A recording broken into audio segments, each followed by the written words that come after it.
Hey, what's up? It's Comic 95, the Savior. So, I want to answer a question that I get asked very frequently, like a lot of questions that people have for me about working here in Japan.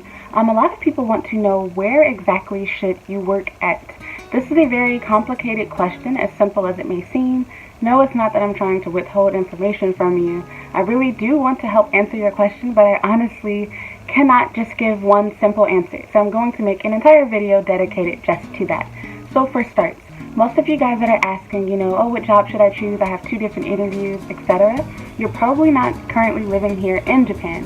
And with that said and done, my answer for you is, or my suggestion is, think of a few different things. The first thing that you want to consider is, how long has the school been around that the schools you're choosing between. So has one school been around for 10 years and the other one, a new school, that's only been around for a year? You want to go with a school that has more experience, that has, already hired and sponsored visas before. These schools generally have higher turnover rates, which will work in your favor, meaning that they're going to hire more quickly. They're not going to be as particular about who they choose. You're guaranteed, an actual salary. More than likely, they can afford to do that. You don't have to worry about, how much you'll be paid or if you'll have enough money. They might not give you the higher pay per se, but there's more stability with this job. You're generally going to have more hours, generally more pay, and again, there's more trust with the school, working with your visa. So that's the first thing to consider. The second thing that you want to consider is the salary. In Japan, despite what a lot of people have to say, if you're an American, and like most Americans, you live in a major city, or a lot of Americans, such as New York City, Chicago, Los Angeles, San Francisco. I don't know about prices in Texas, but I'll say, Miami, Houston. I'm talking about Florida. I know Miami's not in Texas, but you get what I'm saying. If you come from a major city, you're not going to really find Japan to be very expensive, and I actually find it to be rather cheap, personally. I could never live downtown Chicago paying anything less than about $1,500 and have a normal, apartment. Here in Japan, $1,500 can get you right in the middle of Shibuya Crossing, which is crazy. Anyway, like even where I'm at right now, I'm living very close. I'm walking distance from downtown Osaka. I think this is considered downtown, but it's only about like a 15-20 minute walk from my apartment, which is crazy.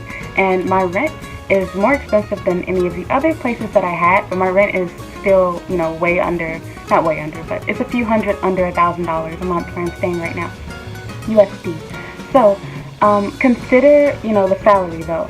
Obviously, having more money is better, so if you're torn between two, obviously choose a job that has the higher pay. Again, higher pay is normally a sign that they, are an established school. They have more students. They are going to want to keep you, for the long run. So keep those two things in mind. You want to consider how long the school has been around and what the salary is, and that part's kind of common sense. The next thing you want to consider is, what age group do you feel comfortable being around? A lot of people want to teach younger children because they think that it's fun and easy. All you're doing is ABCs. What's this? It's a cat. Really simple stuff with flashcards. But it's really so much harder than that. Generally, you're going to be required to sing and dance to get out of your comfort zone. You're going to have to be more personable with the students' parents and their families, because you're going to have to, give feedback on each individual child, which is kind of ridiculous. This is not something that we normally do in America. When your parents, when the parents come, when I was in school in America, they just pick up their kid. They might ask, how was he, good, bad, whatever. In Japan, normally the parents want to hear more specific stuff, but, they'll be okay with you just saying, oh, he did a good job today, high five, basic stuff. But again, you have to do this with each individual student with most schools. They really want the parents to be involved with the foreign teacher to gain trust.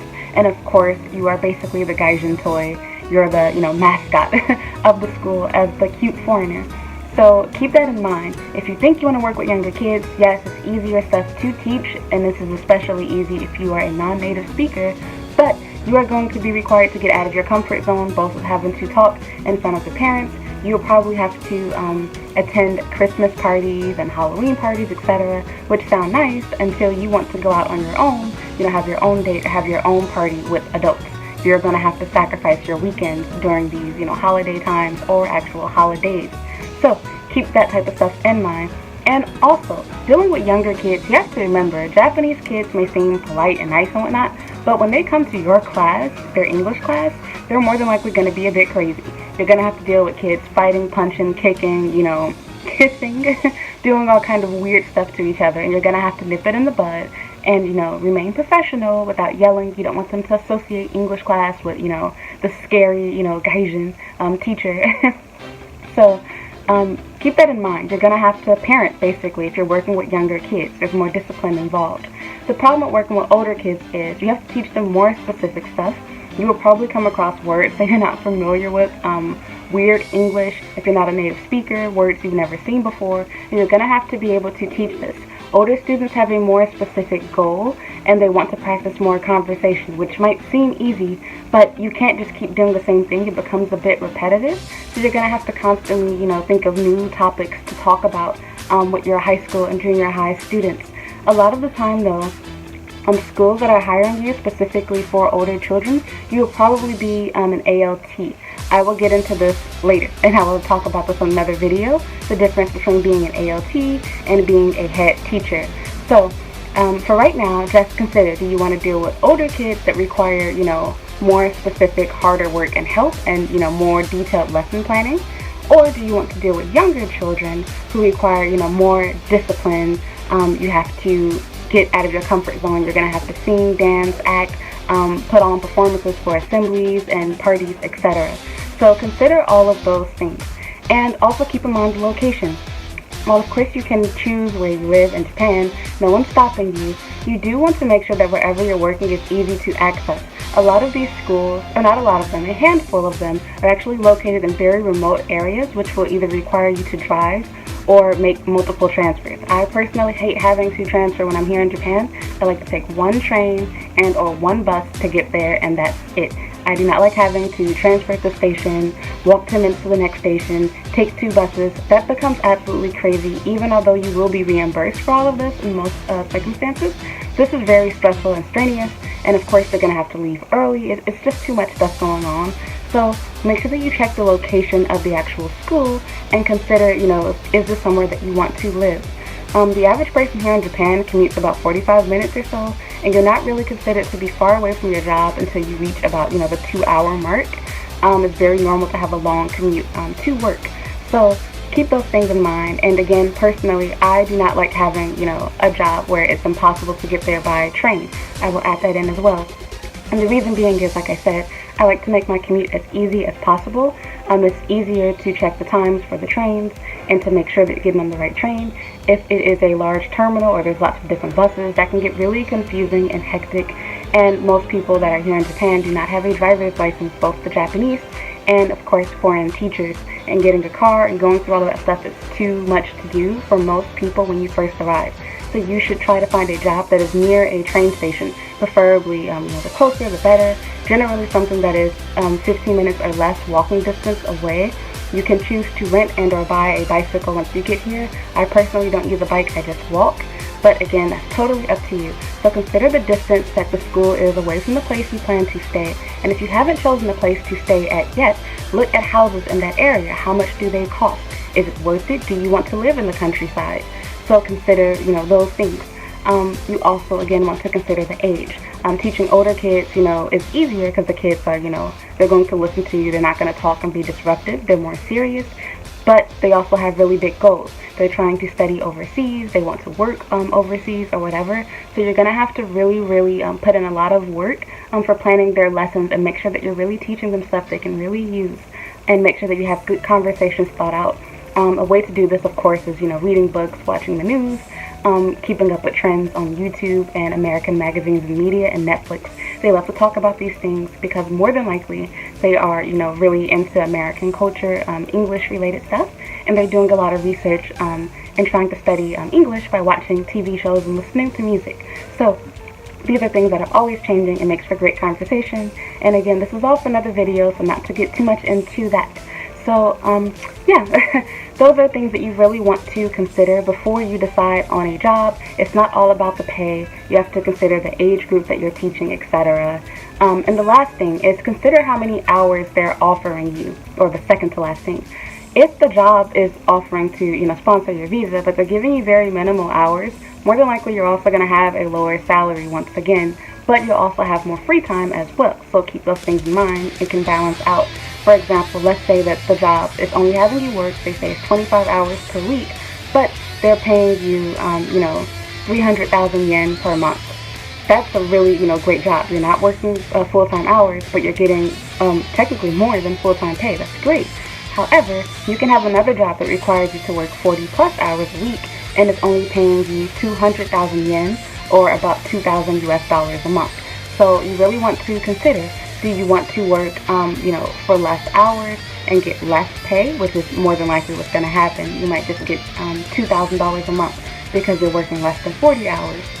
Or do you want to work full-time hours, have less free time, but also have more money? So pick your poison. Only you can decide this. I can't answer that for you.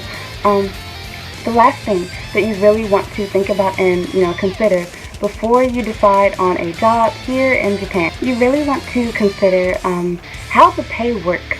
So a lot of schools here generally do offer you a guaranteed monthly salary.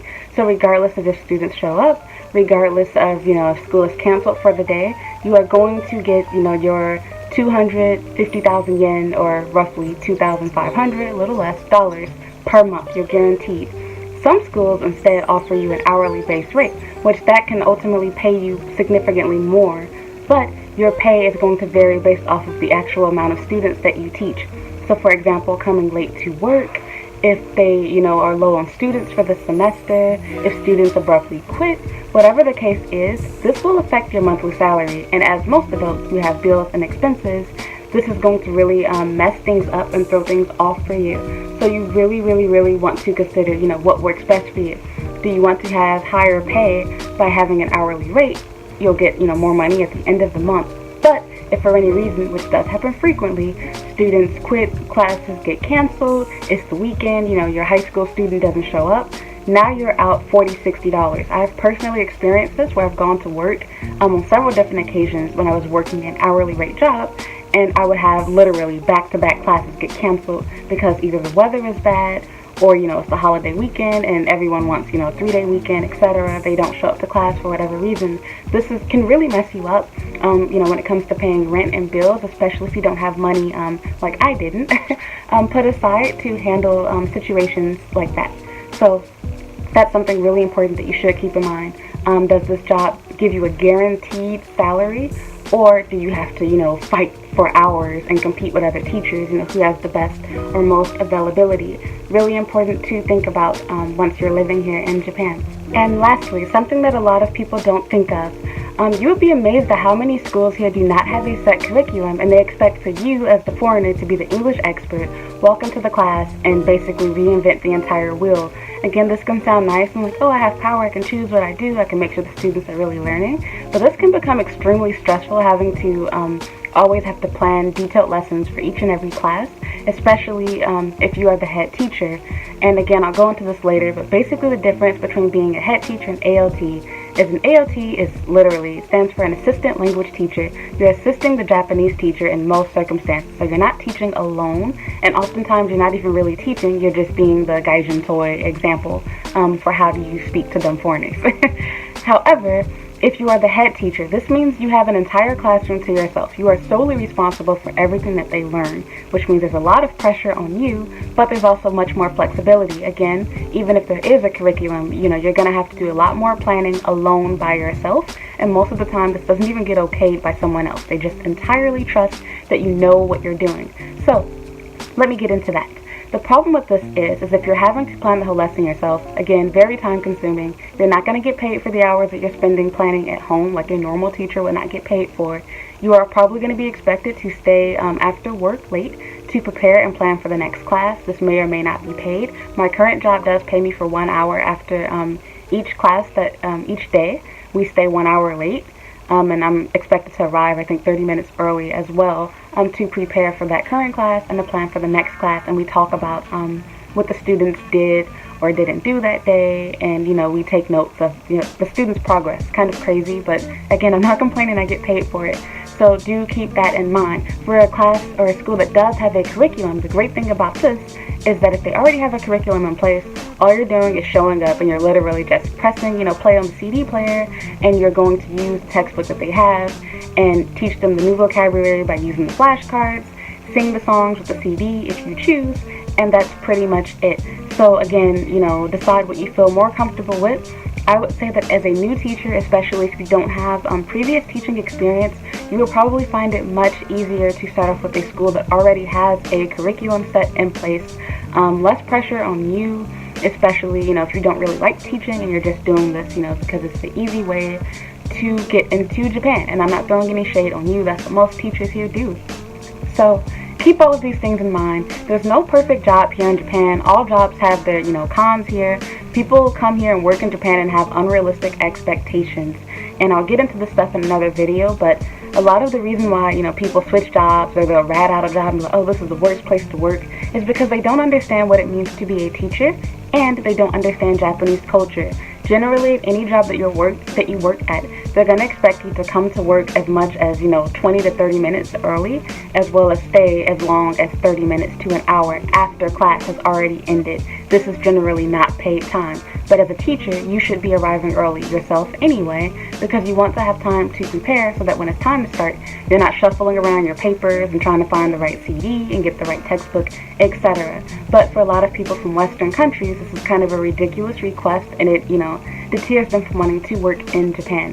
So again, I'll go over all of this in another video, but that's my answer. If you're trying to decide where to work, you want to, really lay out everything. Think about how long it's going to take you to get to work, how much it's going to cost, what age group do you feel comfortable teaching, do you want a school that has a curriculum or one that you have to make your own. Think about all of these things. These are going to definitely affect what it's going to be like working there. And then of course, do you want to be a head teacher and have your own students, control everything, or be an assistant language teacher in which you are kind of coached on what to teach, or you might not have to do any planning whatsoever and you're just the puppet for the Japanese teacher. So that is that. Thank you so much for watching. If you have any questions, please leave them in the comments down below, or you can send me an email. I will be happy to answer your questions that you have about working in Japan. Do not worry, it's not as hard as you're thinking, and again, your goal is just to get your foot in the door. After you're here, you can switch around, work wherever you want to. So I will do more videos on this series. I hope that I answered you guys' questions. Thank you so much for watching. Please like, comment, and subscribe, and you can follow me on Instagram and Twitter. If you do, I'd really appreciate it. Thank you so much for watching. Bye.